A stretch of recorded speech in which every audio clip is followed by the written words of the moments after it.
मैं ये मानता हूं कि आरएसएस को आप कैसे, भाई यार वो 1925 से है, और ये बीजेपी क्या है भाई प्राइम मिनिस्टर जो है वो आरएसएस से है, प्रेसिडेंट ऑफ इंडिया आरएसएस से है, स्पीकर आरएसएस से है, वाइस प्रेसिडेंट आरएसएस से, इसीलिए तो प्रॉब्लम सब है। नहीं, और सब आरएसएस के हैं। तो आप मोदी से मिलने में तो आपको प्रॉब्लम नहीं है, प्रेसिडेंट ऑफ इंडिया से मिलने में प्रॉब्लम नहीं है, और आरएसएस के चीफ से मिलने में क्यों प्रॉब्लम होना चाहिए? कहां से आए वो?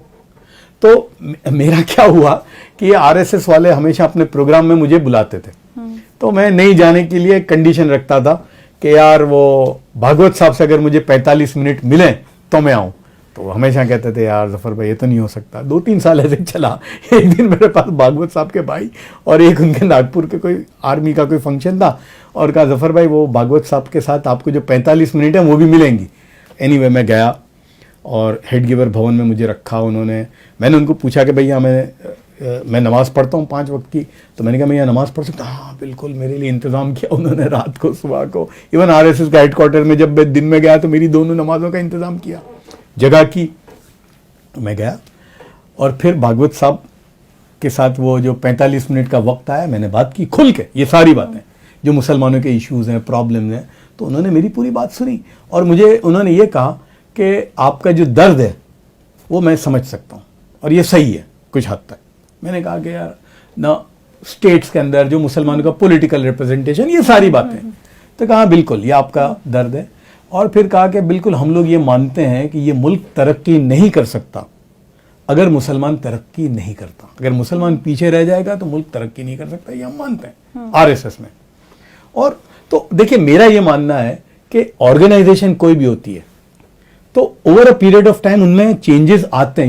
ये आप नहीं कह सकते कि भागवत साहब अब वही हैं जो गोलवेलकर थे, या चेंज आते हैं। हमारी बहुत सारी मूवमेंट में वक्त के साथ आता है, तो उनकी अभी भी उनको वो बंच ऑफ थॉट्स की कुछ बातें जो हैं, उनकी बहुत सारी बातों से आरएसएस के लोग मुझे कहते हैं यार जफर भाई देखो गोलवेलकर साहब की ये जो बात है इससे हम बिल्कुल इख्तिलाफ करते हैं, लेकिन यार हमारे बड़े हैं, उनके बुरा भला नहीं कहेंगे। जैसे हमारे जमात इस्लामी के लोग मौलाना मौदूदी की बहुत सारी बातों से उनको इख्तिलाफ है अभी के लॉट को, लेकिन मौदूदी साहब ने जो लिखी है वो थोड़ी उसको रद्द करेंगे, बोले यार ठीक है। तो ऐसे ऑर्गेनाइजेशंस के अंदर चेंजेस आते हैं वक्त के साथ, इवॉल्व होते हैं। तो मैं तो मिलता हूं, मैं आरएसएस के लोगों से भी मिलता हूं। इनके जो है भाई हुकूमत उनकी है, कई स्टेटों में उनकी हुकूमत है। Have you lost your friends or relatives because of your thinking कि आप बीजेपी या मोदी के करीबी माने जाते हैं? कुछ लोगों ने आपसे रिश्ता तोड़ा? बल्कि अब बहुत सारे लोग जिन्होंने मुझे हेट मेल दिए थे ना उस वक्त, वो आके रोते हैं यार हमने आपको नहीं पहचाना। मुझे एक लेडी हैं जो इस्लामिक एक ऑर्गेनाइजेशन की लेडीज विंग की प्रेसिडेंट है, मैं नाम नहीं लेता। उन्होंने मुझे कहाँ से मेरा नंबर ढूंढा और कहा कि जफर भाई, ओल्ड शी मस्ट बी 65-70, बोले मैं माफ़ी चाहती हूँ, हम आपके बारे में क्या क्या समझते थे लेकिन आज एहसास हुआ है। बोले हमने तो समझा ही नहीं था आपको। तो बहुत सारे लोग जिन्होंने मेरे से नाता तोड़ दिया था अभी जोड़ा है।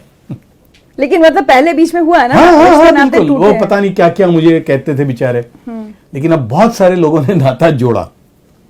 अच्छा चलिए, अब मैं आपसे स्ट्रेट क्वेश्चन पूछती हूँ। मैं भी नाम नहीं लूंगी, लेकिन मुझे पता है हमारे साथियों में बहुत सारे हैं जो बहुत नफरत करते हैं मोदी से, और उनके साथ आपका भी उठना बैठना है, आप इंटरव्यूज भी देते हैं, बातचीत भी होती है। जब आपके जैसा व्यक्ति जिसने इतना विरोध किया उसकी सोच बदल गई, इन लोगों की नफरत की वजह क्या है?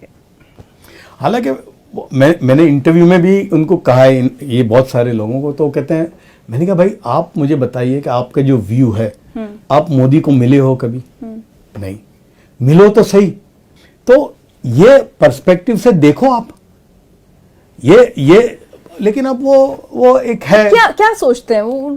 ये जो पूरा एक धड़ा है पत्रकारों में भी, वो क्या सोचते हैं? वो कैसा है कि एक राइट विंग लेफ्ट विंग जैसा हो गया। मैं नहीं हूं, उसमें भी नहीं हूं, उसमें भी नहीं हूं। मैं तो भाई बीच के रास्ते पे कि भाई ये नहीं है, ये मैं इस नतीजे पे पहुंचा हूं कि हमको तो भाई हर एक से, अब वो जो पत्रकार हैं जो भी इधर भी या उधर भी, तो हर एक की दुकान उस तरह से चलती है। यानी किसी ने अपने आप को इधर ले लिया है तो किसी ने इधर ले लिया है। अब मैं अभी एक प्रोग्राम में था डिबेट में, तो मैंने जब बात की यही, तो वो बहुत ही वरिष्ठ पत्रकार हैं इस मुल्क की, वो मुझे कहने लगी आप क्या जानते हो, मैं जर्नलिस्ट हूं, मैंने जितना आरएसएस और बीजेपी को कवर किया आप क्या जानते हो। तो फिर जब उसने बाद में मुझे मौका दिया तो मैंने कहा हाँ बिल्कुल, मैं जर्नलिस्ट नहीं हूं, मैं जमीन पे काम करता हूं, मेरा लोगों से ताल्लुक है और मैं ताल्लुक बनाने का काम करता हूं, आपका काम, आप जर्नलिस्ट हो। वो यानी मुझे कहती हैं इस तरह से लाइव डिबेट में कि मैं जर्नलिस्ट हूं, मैंने इनको इतने साल से कवर किया है।